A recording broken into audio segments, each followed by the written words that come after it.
Hello and namaskar to one and all. I myself ZALA SIR is going to explain poem number 1 from Beehive, The Road Not Taken, which is written by Robert Frost, the famous American poet. This poem is given at page number 15 in the textbook Beehive.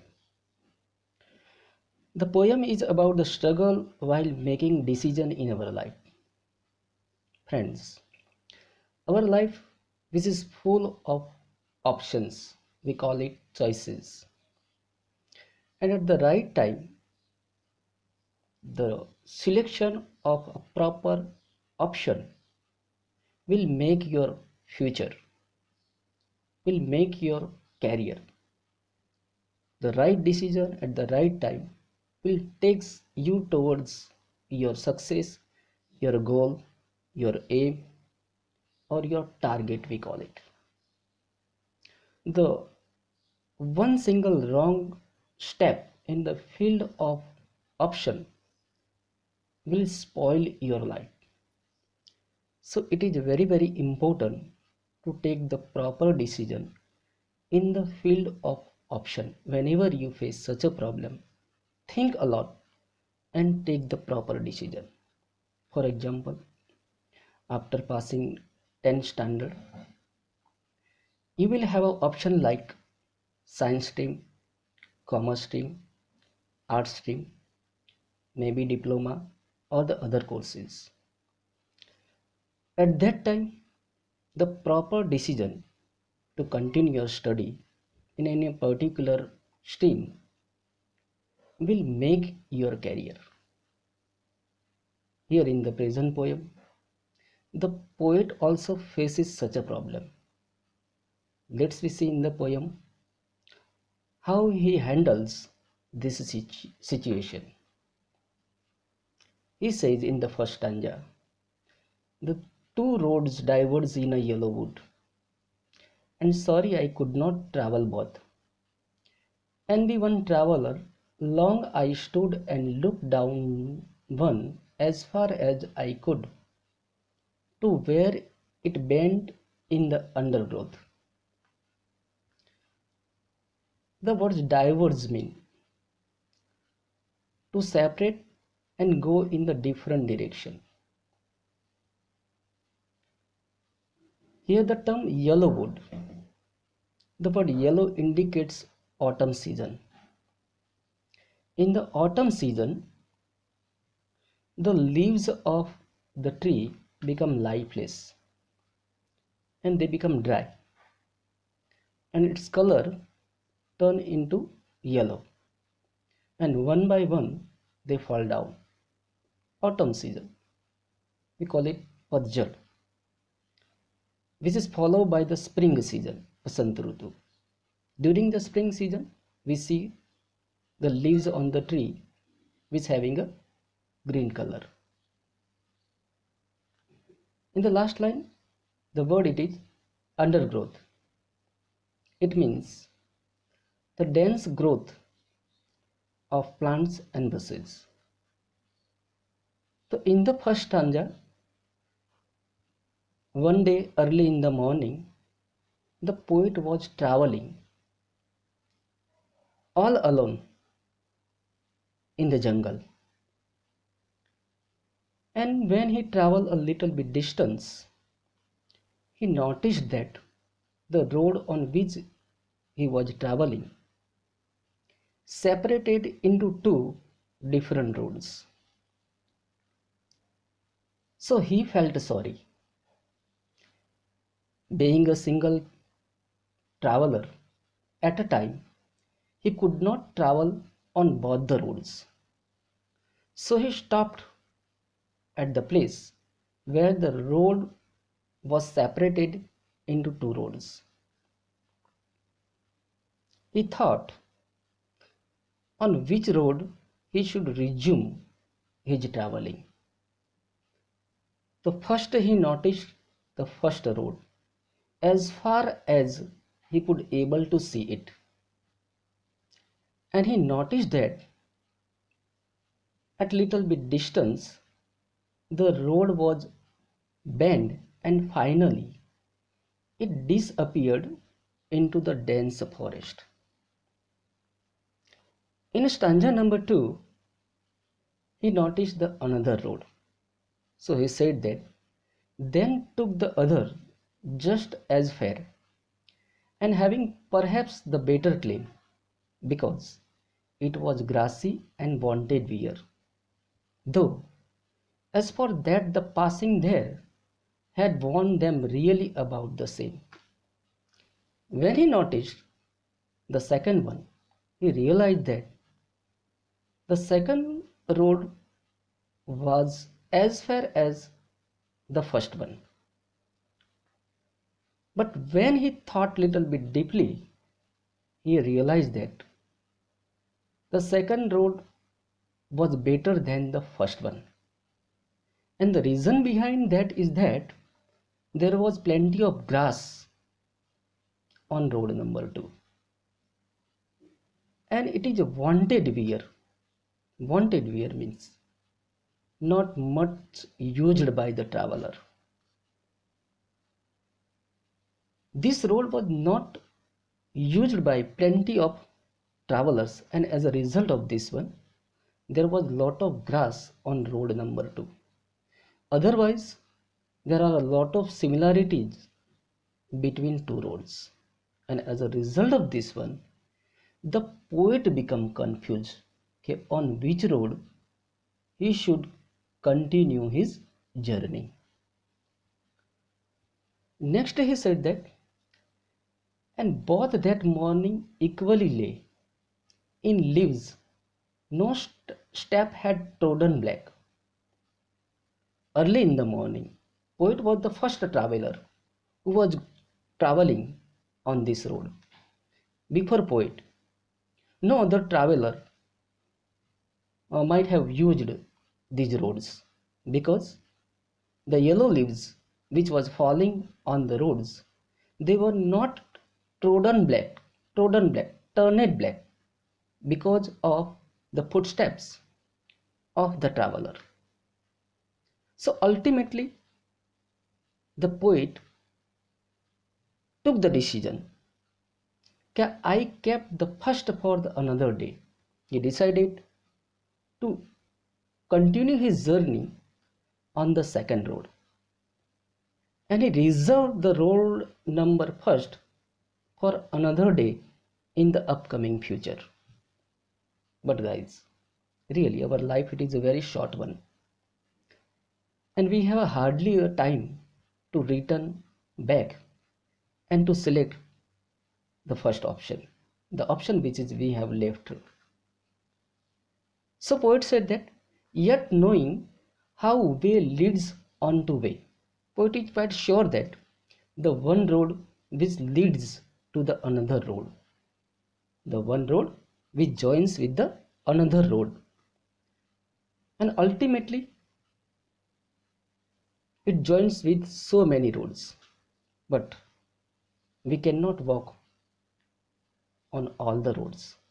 We have to carry on our journey on any one particular road. So before walking on road number 2, there is a doubt in the mind of the poet. If I should ever come back, whether he will get an opportunity in his life to return back on the same road, and can he utilize the first one again in his life? Really, it is not possible. So it is very, very important to select a proper choice in the field of option. Ultimately, we can imagine that the poet decision, it is a bold and courageous one, because poet has selected such a road which is not used by so many people. The poet did not want to follow the crowd. He wanted to make something new in his life, and therefore he selected such a choice which is not used by other persons. As a result of this one, in stanza number 5, he said that I shall be telling this with a sigh. Somewhere ages and ages hence, two roads diverge in a wood, and I took the one less travelled by, and that has made all differences. Here, the word sigh means deep breath. When we take a deep breath, it is generally used to express sorrow or happiness. And in the last line, the poet has used the word difference. Here, the word difference means result. So, the decision which is taken by the poet at the time of walking on the second road, poet is not sure whether he is right or wrong, whether his decision it is correct or not. He will see his result in the upcoming future, and whatever difference which come in his upcoming life, that one due to his selection. So he will tell the people of the world regarding the result which come in his life because of the choice which he has selected at the time of walking on the roads. So he said that I see the result after ages and ages in the future. If whatever right now I am, that one is because of the choice regarding the road that I have selected such a road which is less traveled by the people of the world. Guys, let me see some figure of speech in the given poem. I believe that some of the figures of speech you might have learned in 8th standard, but right now I having not exactly the idea how many figure of speech were taught to you. There are 26 figures of speech we are going to learn in 9th standard. Today I am going to explain 5 figure of speech. Actually, figures of speech are the ornaments of languages. They beautify the languages, and especially the poet uses them in in their poem to give a greater effect, the poetic effect, or sometimes it is used to give a musical effect. So let's see. Number 1, alliteration. Number 2, repetition. Number 3, simile. Number 4, metaphor. And number 5, personification. First one, simile. First one, alliteration. Guys, you might have heard the line, Chandu के चाचा ने चंदू की चाची को चांदनी चमची से चटनी टटाई. सुनने में बहुत ही अच्छी लगती है line, because in this line the poet has given the musical effect. In every word the sound ch is repeated, and when the sound of any particular letter it is repeated at least two or more than two, the figure of speech, it is called alliteration. In the given poem, stanza number 2, line number 3, the poet has used the figure of speech alliteration. Line number 3, stanza number 2, because it was grassy and wanted wear. In the words wanted and wear, the poet has repeated the sound of W twice at the beginning of the words wanted and wear. Mind it, the sound should be repeated at the beginning of the words. Now we will see the repetition. In repetition, the word is repeated at least 2 times or more than 2 times. शायद आपने सलमान खान की पहली film मैंने प्यार किया, इसमें एक गाना सुना होगा। जब उसकी महबूबा उससे दूर जाती है तो सलमान खान कुछ ऐसा गाना गाते हैं, कबूतर जा जा जा, कबूतर जा जा जा।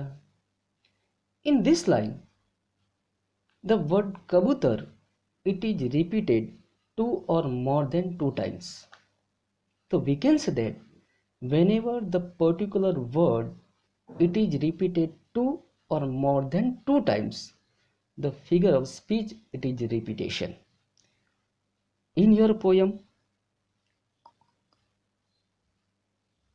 stanza number 4, line number 4, in which the poet repeat the word way, yet knowing how way leads on to way.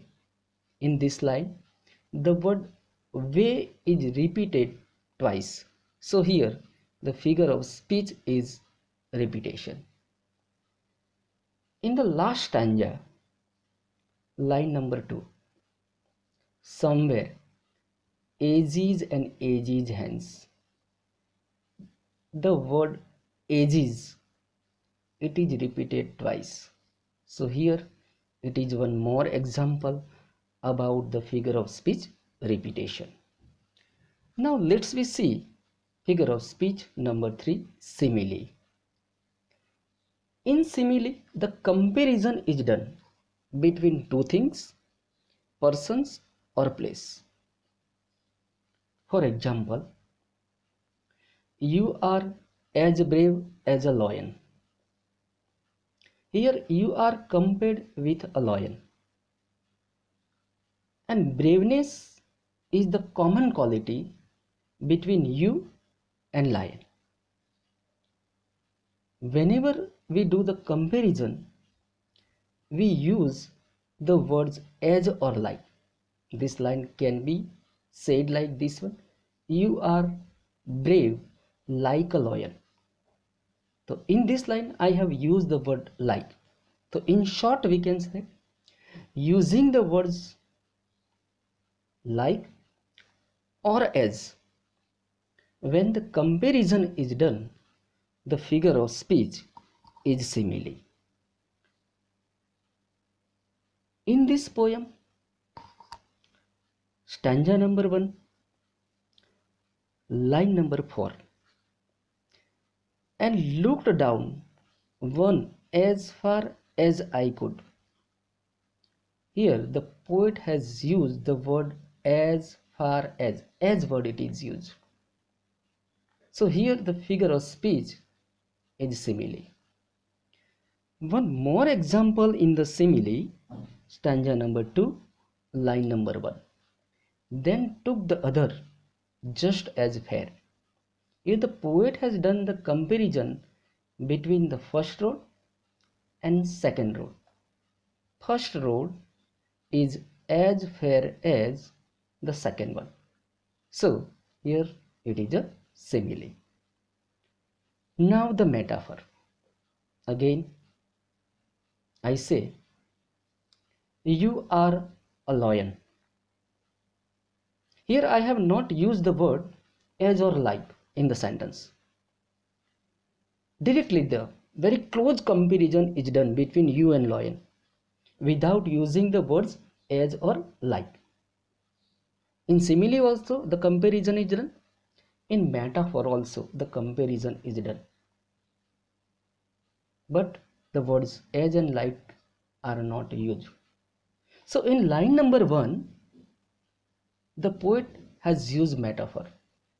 Here roads, which indicates the choices. The roads are compared with the choices.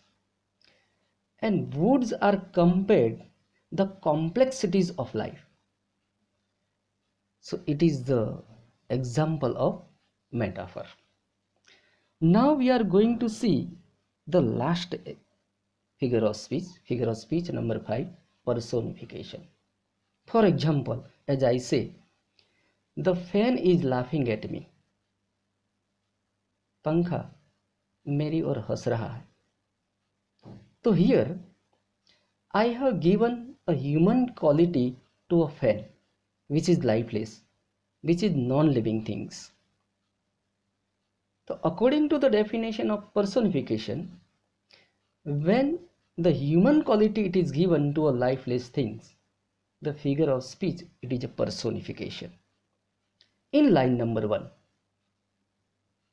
in stanza number 1, line number 5, it bent.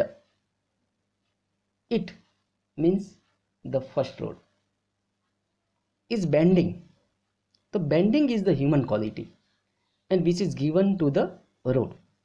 So it is personification. In stanza number 4, line number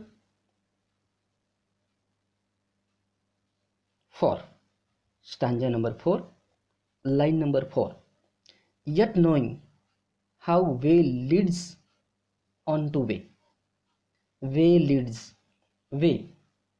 It is a non-living things, lifeless things.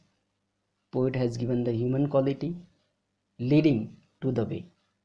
So it is also the figure of speech personification. Person's quality it is given. The lifeless thing it is personified. So it is called personification. And guys, here it is the end of the poem. Questions answer are given in the homework.